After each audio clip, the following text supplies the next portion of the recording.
Boa noite, irmãos. Boa noite, eu tenho cara de novo, sou novo ainda, tenho 24 anos. Tem muita estrada pela frente, mas já deixei um pouco de estrada para trás também. E até aqui o Senhor tem nos ajudado, glória a Deus. Como o pastor aqui mencionou, eu estou auxiliando o pastor Elias, eu acho que, não sei se vocês conhecem, ali no distrito de Timbó, na região de Benedito Novo, Alto Benedito. Eu acho que lá só tem alemão, só para vocês contextualizá-los, tudo bem?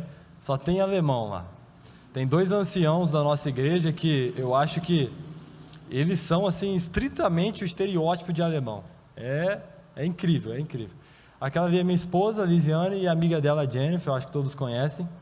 Mas, irmãos, hoje eu vou falar sobre um tema muito importante da Bíblia para vocês, porque a gente tem muito, embora tenha sido 2020, tenha sido difícil, a gente tem muito a agradecer a Deus por estarmos aqui. A gente tem a oportunidade de ainda conseguir vir na casa dele, de respirar bem, de poder voltar para casa, estar conseguindo trabalhar, o sustento para a nossa família. Isso é para louvá-lo e agradecê-lo. E eu tenho certeza que esse culto foi feito para isso. Só que, irmãos, eu quero que vocês abram a Bíblia de vocês nos 4 evangelhos. Abra aí sua Bíblia no evangelho, qualquer evangelho, que você vai já está perto da onde eu quero. Você sabe que a Bíblia e os 4 evangelhos, especialmente, falam 4 vezes da mesma história, só que com perspectivas diferentes.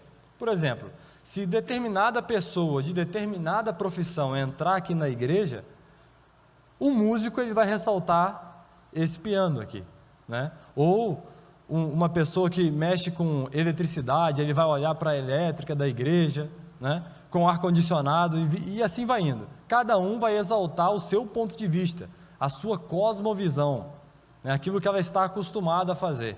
Os 4 evangelhos, eles são basicamente isso, 4 perspectivas diferentes da vida de Jesus. Isso não necessariamente não desvalida a palavra de Deus, pelo contrário, isso valida. Isso mostra quão claramente Deus era humano e era cercado de pessoas e de homens normais como eu e você. Se você reparar em cada evangelho, eu tenho certeza que você já fez o ano bíblico, e você já leu evangelho por evangelho.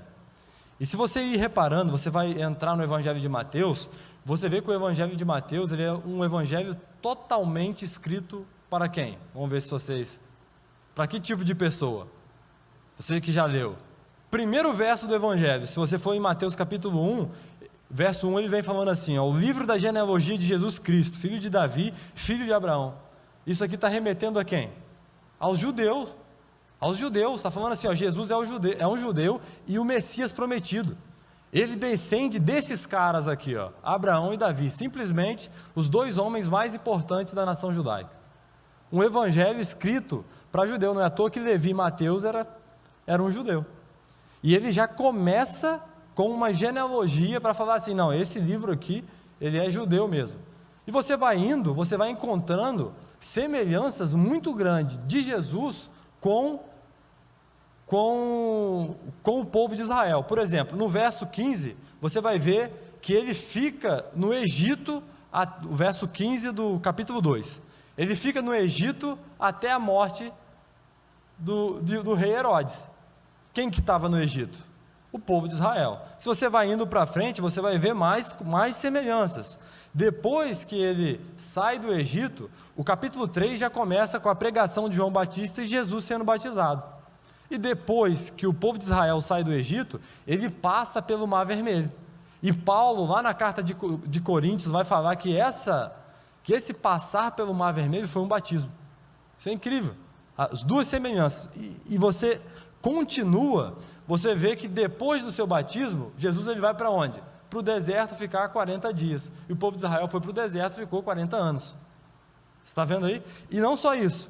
E lá no deserto, ele é tentado pelo diabo, através de algumas tentações, pelo pão, né, em cima do templo, e você vê que o povo de Israel também, no deserto, é dado o templo para eles, e me farão um santuário para que eu possa habitar no meio de vós, e também descia o maná todos os dias lá.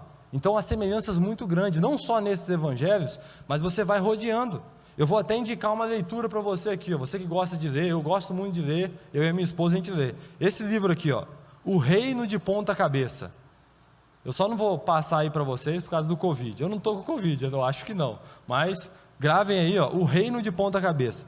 Esse livro aqui, irmãos, é muito bom. Se você quer entender um pouco sobre o ministério de Cristo, esse autor, Donald Craig, ele é muito inteligente, é um teólogo que vale a pena parar para ler. Vale a pena você perder seu tempo com ele. Irmãos, os evangelhos vai mostrando cada um com a sua perspectiva. O evangelho de Marcos tem 16 capítulos só. Um evangelho escrito para os romanos, para os cristãos romanos que estavam sendo sacrificados, estavam sendo mortos no Coliseu romano. Não é à toa que na tentação, ele fala assim, ó, Jesus esteve com as feras no deserto, né, para se assemelhar muito. O evangelho de João já é um evangelho que mostra uma nova geração de crentes, que não tinha visto todos os apóstolos vivos. Lembra que João era o último que estava para morrer? E vem uma nova geração, e essa geração, combatendo a heresia ariana do primeiro século, o primeiro capítulo, o primeiro verso do primeiro capítulo de João vem falando que Jesus era o verbo, e o verbo era Deus. Isso é incrível. E o evangelho de Lucas, que é o evangelho que eu vou estar com vocês aqui, abra lá sua Bíblia em Lucas 19, esse evangelho, ele é incrível, por quê?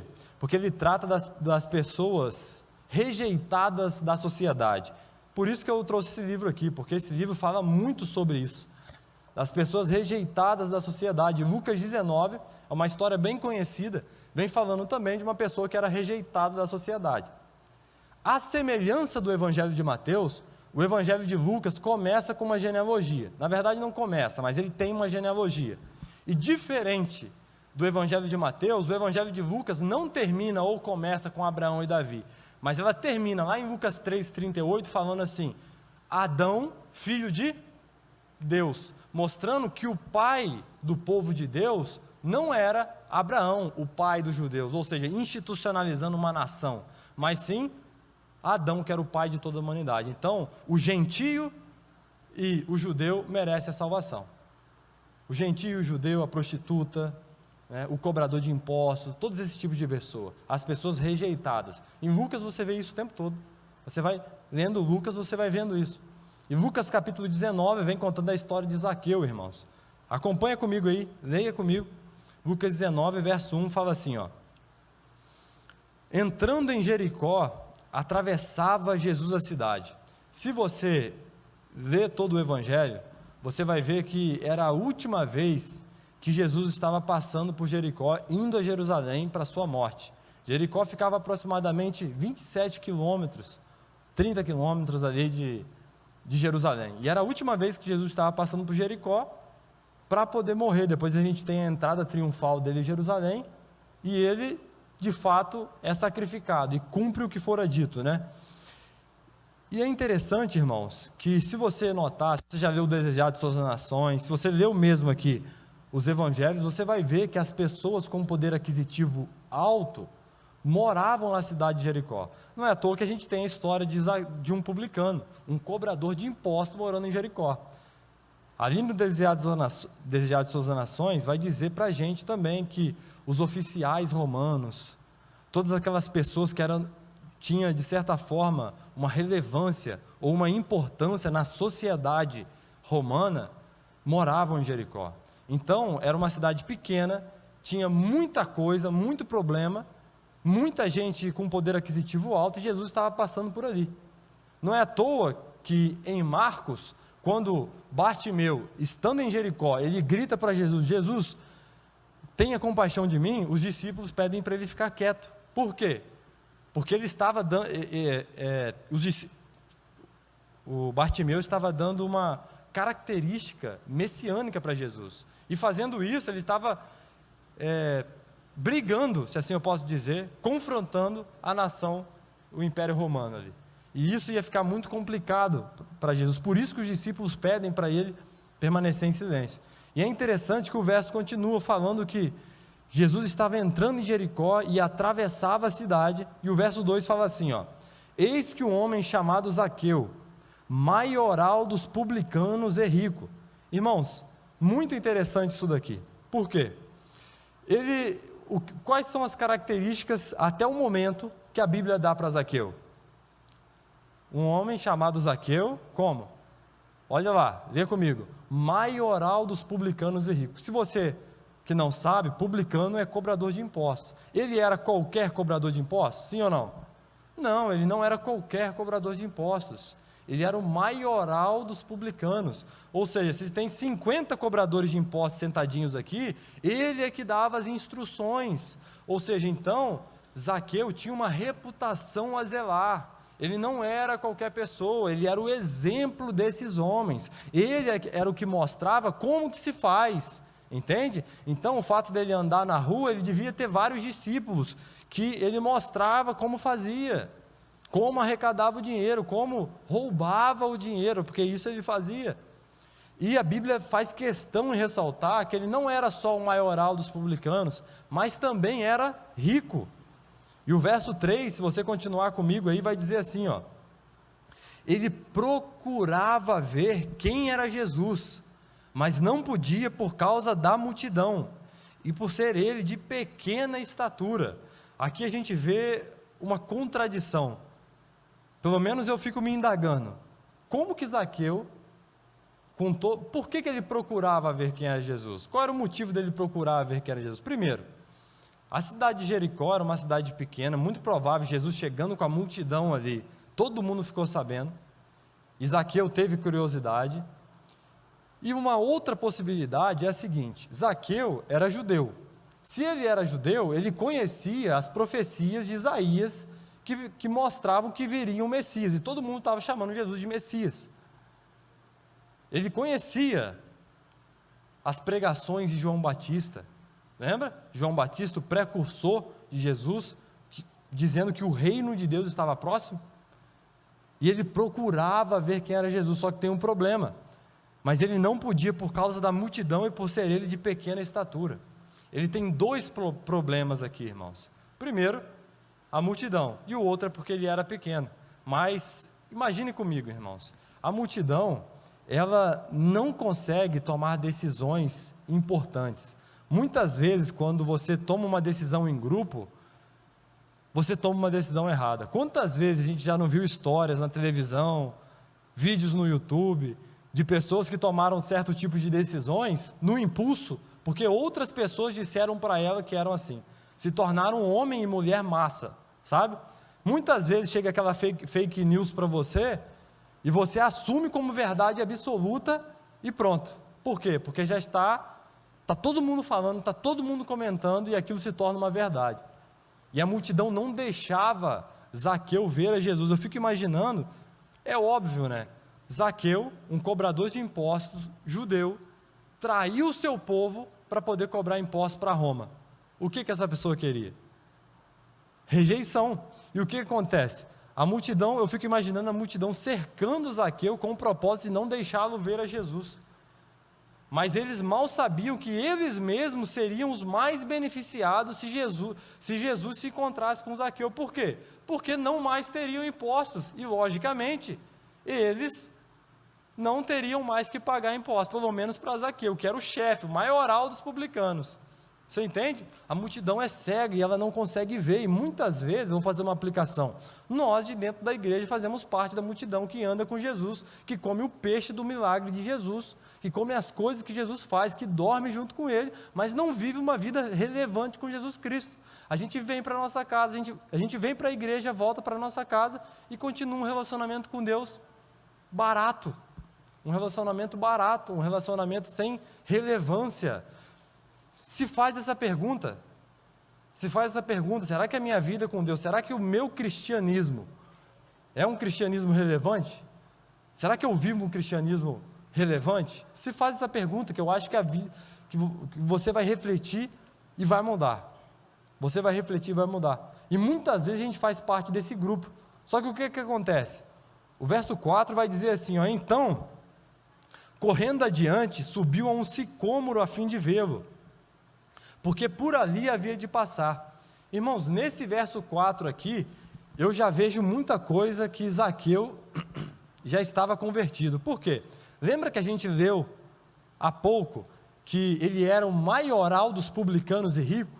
Ou seja, ele não era só mais um cobrador de impostos, e mesmo se fosse só mais um cobrador de impostos, mas ele não era, e ele era o chefe dos cobradores de impostos. Lembra que eu disse que ele tinha uma reputação a zelar? Agora você imagina uma pessoa que está aprendendo ali, sendo discipulado para cobrar impostos. Zaqueu, como chefe, o líder deles, sobe numa árvore em Jericó, onde as pessoas ricas e com poder aquisitivo alto daquela sociedade moravam. O que iriam dizer quando visse Zaqueu naquela árvore? O que os seus súditos iriam dizer? Aqui está claro que Zaqueu já estava convertido, ele já não queria viver mais essa vida. Ele já não queria viver mais a vida, a única coisa que ele queria era ver a Jesus e se encontrar com esse Messias que estava prescrito pelos profetas. Se você continuar comigo, fala assim, então correndo adiante, subiu a um sicômoro a fim de vê-lo, porque por ali havia de passar. E o verso 5, quando Jesus chegou àquele lugar, olhando para cima, disse-lhe, Zaqueu, desce depressa, pois me convém ficar hoje em sua casa.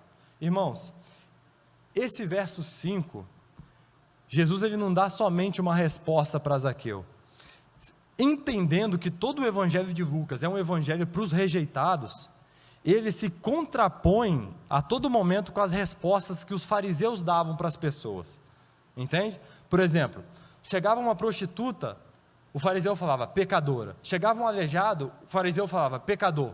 Chegava um cobrador de impostos, o que o fariseu falou na parábola? Graças a Deus que eu não sou como ele. A resposta que todo leitor judeu do Evangelho de Lucas está esperando de Jesus é qual? É assim, não, ele vai chamar ele de pecador também. Só que quando chega no verso 5, Jesus, ele mostra um reino de ponta cabeça, totalmente diferente, totalmente das ideologias do mundo atual, da época de Cristo. Ele institui uma ideologia totalmente diferente, que faz com que os seus seguidores se tornem pessoas de outro reino, de outro lugar. Então, se você vive uma vida contemporânea, baseada na sociedade em que você vive, você está vivendo fora do reino de Deus. É importante que você tenha essa concepção do reino. Eu faço parte do reino de Cristo. Eu levo a bandeira do reino dele. E a resposta de Cristo foi incrível. Uma resposta totalmente diferente da dos fariseus, falando assim, não pessoal, estou implantando outra coisa aqui. O leitor judeu, ele espera que o fariseu faça, que Jesus faça, como um líder espiritual, um rabi, como o fariseu da parábola do publicano faz. Ainda bem que eu não sou como ele. Ou atravessasse a rua, olha só, publicano, traidor do povo judeu. Não, Jesus chama esse rejeitado da sociedade e fala assim, Zaqueu, desce depressa, pois eu vou ficar na sua casa hoje e eu vou comer com você. Lembra o que os fariseus falaram de Jesus? Este recebe pecadores e faz o quê? E come com eles. E come com eles. Então Cristo vem instituir um reino totalmente diferente da religião judaica e da religião que as pessoas tinham concepções na época. E é interessante, se você continua no verso 6 comigo, a resposta de Zaqueu mostra que Jesus e as pessoas que pensam como Jesus e não como a multidão, estão equivocados. O verso 6 vai falar assim, ele desceu a toda pressa e o recebeu com alegria. Olha só, a resposta de Zaqueu, porque Zaqueu provavelmente esperava uma resposta como o fariseu, e ele desce com toda a pressa e recebe Jesus com alegria. Agora o verso 7, entra de novo a multidão na história. Todos os que viram isto murmuravam, dizendo que ele se hospedara com um homem pecador. Você está vendo aí? Todas as pessoas murmuravam dizendo isso, porque não entenderam o que era o reino de Cristo. E o verso 8 vai dizer, a resposta de Zaqueu ao verso 8, mostra que toda a ideologia que Cristo estava implantando, estava de acordo com o reino de Deus. Olha só a resposta dele.